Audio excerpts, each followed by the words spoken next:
Бізге қажеті фарш, күріш, тұз, бұрыш, дәмдеуіштер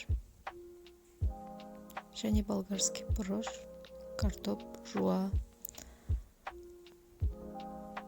Менде фарш, сарыбас деген фарш.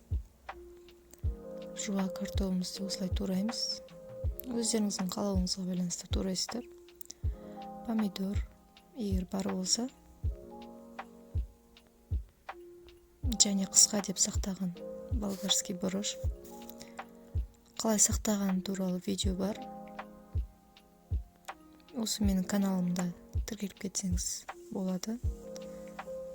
Қазір ссылкасын тастап кетем. Болгарский бұрышты қалай сақтаған туралы. Алдымен жуа, картоп, помидорды турап қуырып аламыз. Жаңағы қысқа деп сақтаған болгарский бұрышты қосып қуырамыз.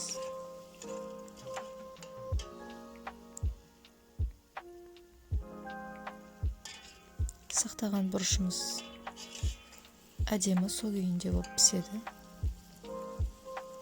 Ерігеннен кейін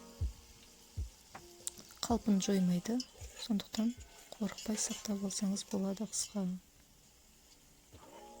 Әбден қуырып, суын құйып, қақпағын жауып, тұз бұрышын салып, суын қайнатып қойып, бұрыштарымызды тазалаймыз. Бізде адам саны аз болғандықтан 8-10 штук болгар бұрышы жетеді.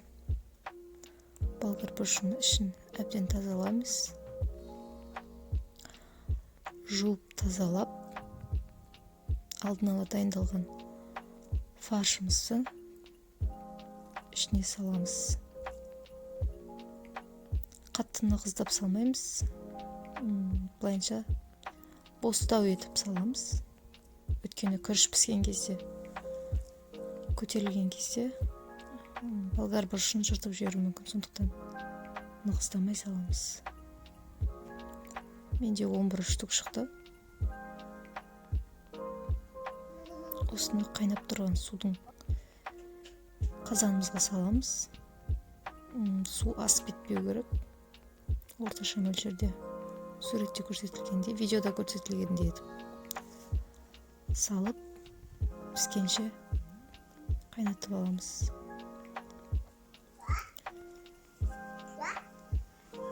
Менде қатырылған укроптар да бар, өйстіп қысқа дайындалған. Укропты да қысқа дайындап сақтап қойсаңыз болады. Дәмді болды бізге. Ас болсын.